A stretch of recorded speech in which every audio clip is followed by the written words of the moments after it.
Olgojo sinetker bağlanmarını Olgojo sinetker bağlanmarın Mehriflatından dören tutarım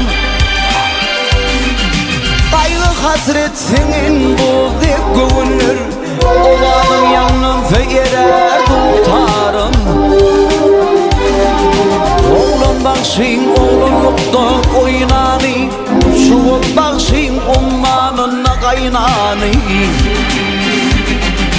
Şükür bakşin namusi faylani Mıllağın oğlunu fayran tutarım Şükür bakşin namusi faylani Mıllağın oğlunu fayran tutarım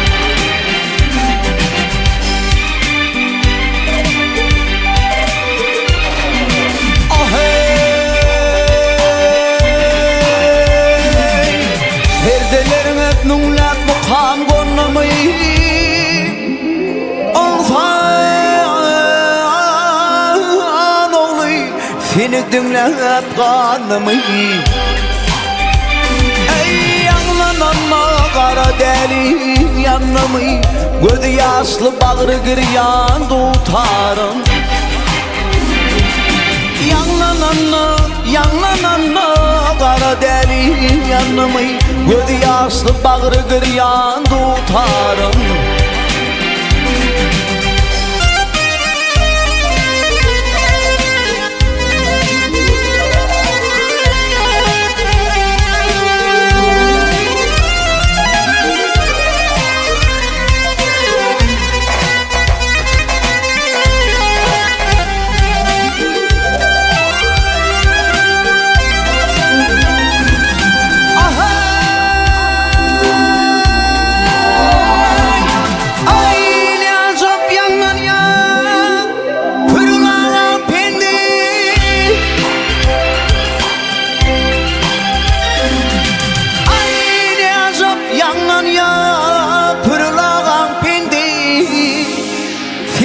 Har saklan baynamaz şimdi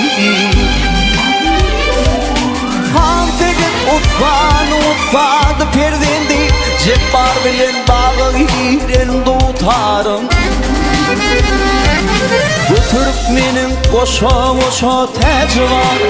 Bir maltım ulu bir koşa tar Şoşa kudrata elim hıridar Olanın elimi yayran tutarım Şoşa kudrata cahan hıridar Olanın cahana yayran tutarım Mıllağın kolunu fayran tutarım Cebbar bilin Bağa giren tutarım